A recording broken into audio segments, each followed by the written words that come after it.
So I arrived in Mexico, can you hear me? I arrived in Mexico on November 27th to join an international caravan for social and environmental justice. I was part of a 9-person Canadian delegation that included staff and members with the Council of Canadians, Public Service Alliance of Canada, and the Clarence Institute. We were on a caravan, one of 2 buses that started in San Luis Potosí, and it was one of 5 caravans, so our 2 buses was one caravan of 5, that converged first in Mexico City and then went to Cancún for the UN climate negotiations.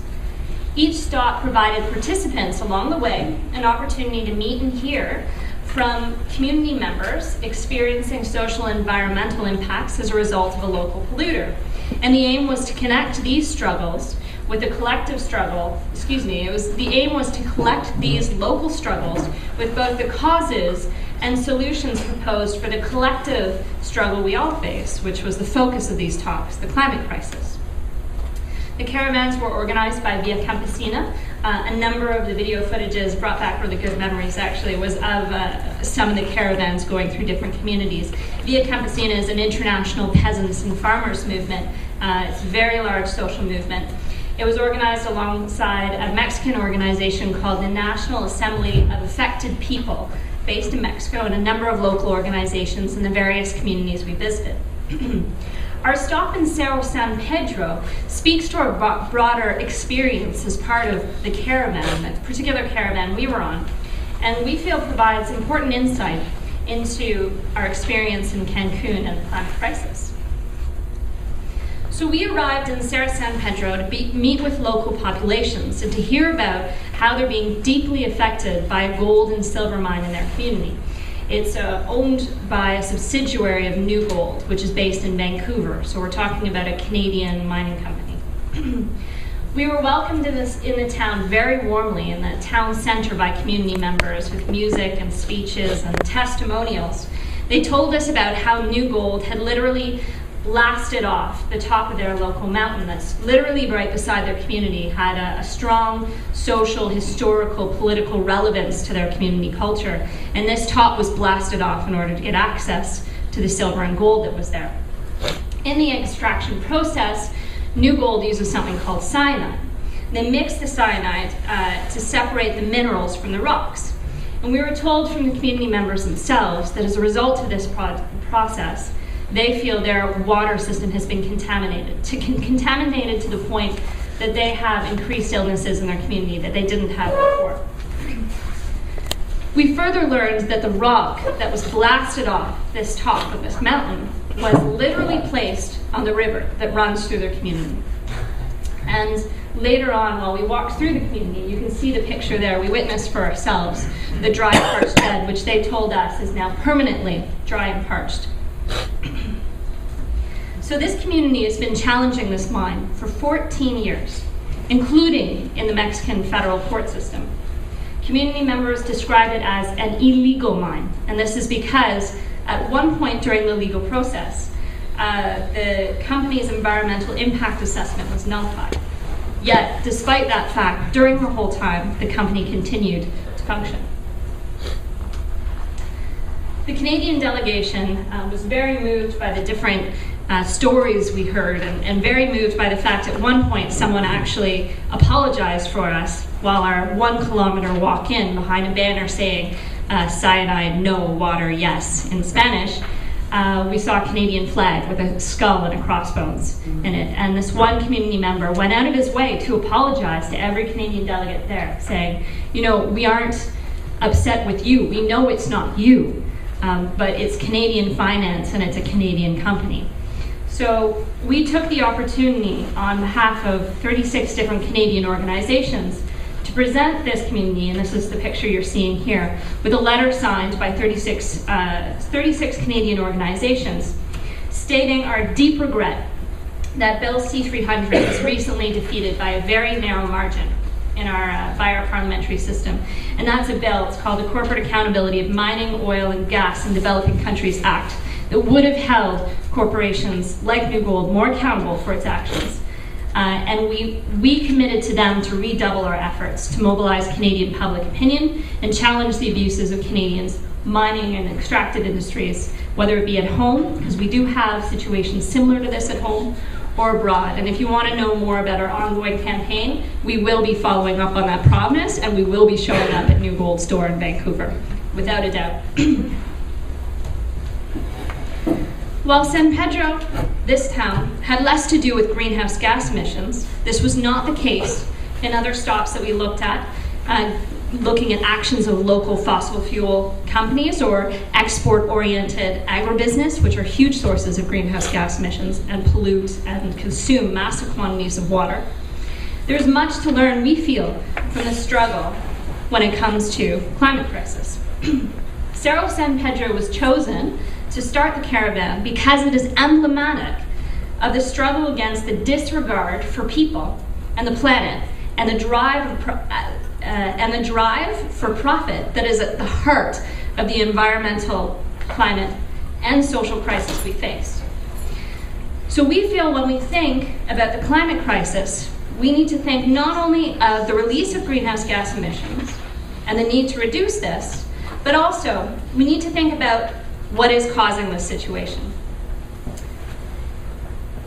This for us includes recognizing the patterns of overproduction and overconsumption that are tied to an export-oriented global economic model are a root cause. It is something we need to recognize. And when we think about solutions to the climate crisis, we need to bear this framework in mind.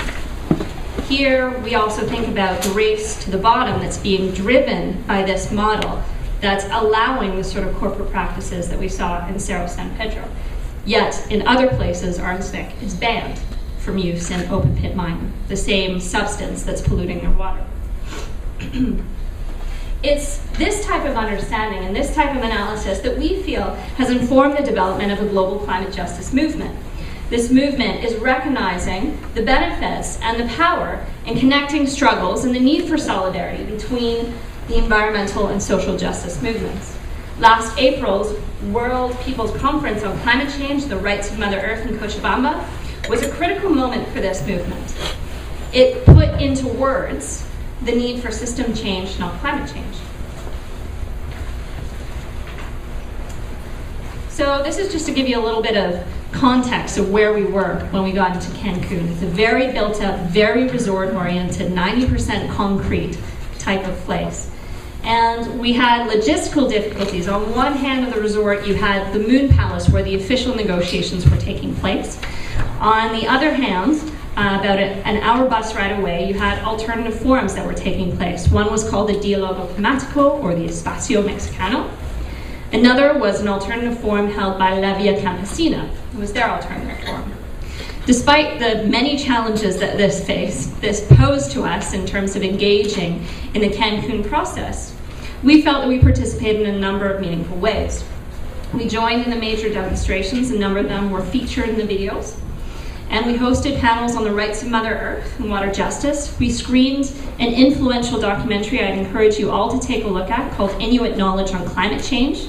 This provided us the opportunity to identify climate justice activists in Arctic coastal states in order to build international solidarity around the messaging to leave it in the ground in the Arctic. If you're not aware of this, the Arctic is being seen as the final frontier for fossil fuel development, including the Beaufort Sea and offshore drilling in Canada. On the inside, one of the areas we felt that we made a contribution was in helping to expose the role of Canada in stepping away from a second commitment period under Kyoto. These are some major newspaper stories that we helped generate. So we're not a proponent of all aspects of Kyoto, and I want to be very clear about that. There are these flexible market mechanisms under Kyoto that we feel are false solutions to the climate crisis. We have limited time here. I'd love to tell you why, and perhaps in questions I can expand on why we feel there's false solutions. But for this point right now, I'm going to say they're false solutions and leave it at that. And we feel that these false solutions allow global north countries and our industries off the hook for making domestic cuts. We feel that this isn't advancing climate justice. Now that said, there were some good aspects to Kyoto.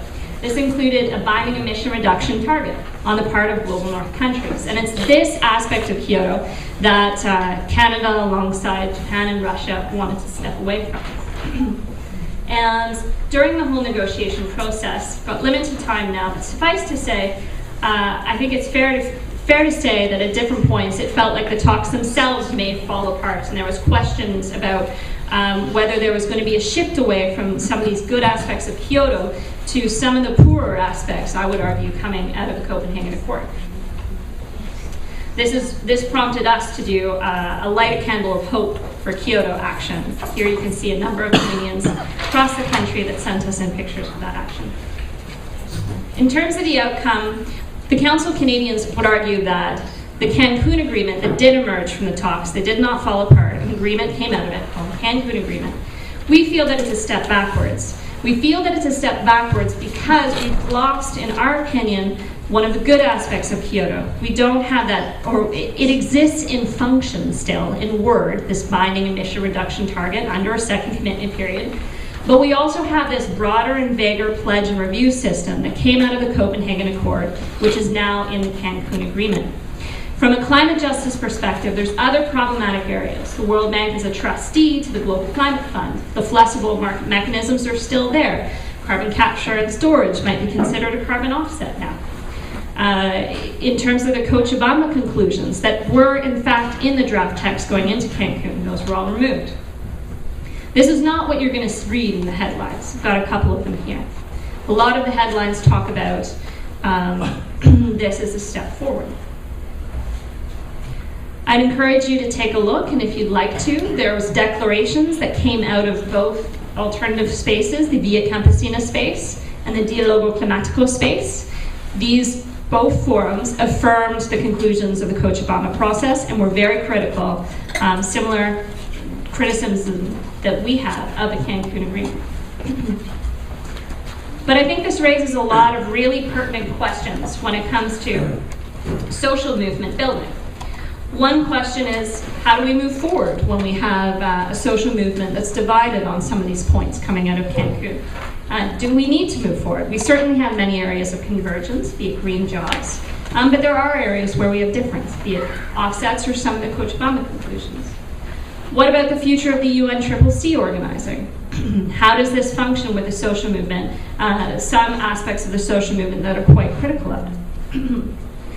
And I think, no doubt, the crisis we face is significant, and we have a far, far way to go in terms of achieving and advancing climate justice.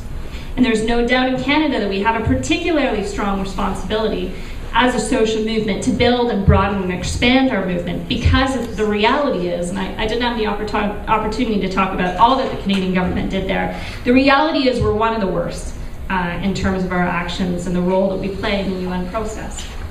And I feel when we think and look forward about how we build our movement, for me it's good to reflect back on Sarah San Pedro. And I feel and I'll leave my talk on this point. One of the things that stuck out of Sarah San Pedro for me is the ability of that community over a 14-year fight to see the connections and their struggles together. This is a 14-year fight that brings together environmental activists, mothers, fathers, aunts, people who've seen their family members' health go down, environmentalists. It's a very broad and it's a strong movement in this community. For one, it underscores to me the need in Canada to link to the same or similar local struggles we see here, and they do exist. There's many examples. But also to not be cautious about reaching outside of the silos, as Maud often refers to them within our movement. So when we're fighting a coal-fired plant, linking up with people who are fighting for better health and fighting against cancer in their communities. And I think there are examples of these kinds of campaigns, and you have many of them in Toronto, be it the People's Assemblies organizing we're seeing, or your Good Green for All Toronto Hydro campaign. And with that, thank you.